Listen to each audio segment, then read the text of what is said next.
जो कोणी ह्याच्या तोंडाला शेण फासेल किंवा काळं फासेल त्याला माझ्याकडून 1 लाख रुपये बक्षीस मी आज जाहीर करतोय।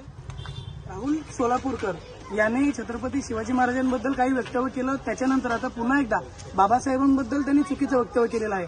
तर अशा या नीच आणि मूर्ख प्रवृत्तीला ठेचून काढण्यासाठी मी आज त्याचा निषेध तुमच्या सगळ्यांसमोर पान खाऊन करणार आहे। आणि मी आता इथून एक आव्हान देतो की जो कोणी ह्याच्या तोंडाला शेण फासेल किंवा काळं फासेल त्याला माझ्याकडून 1 लाख रुपये बक्षीस मी आज जाहीर करतोय आणि याच्या तोंडावर पान थुकून मी त्या गोष्टीचा निषेध करतोय।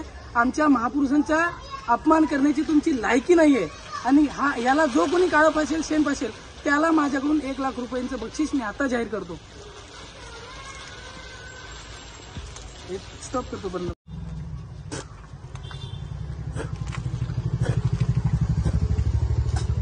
तर राहुल सोलापूरकरचा निषेध मी पान थुकून याच्या तोंडावर केलेला आहे, पण जो कोणी याच्या तोंडावर काळं फासेल त्याला माझ्याकडून 1 लाख रुपयाचं बक्षीस मी आता जाहीर करतो। धन्यवाद।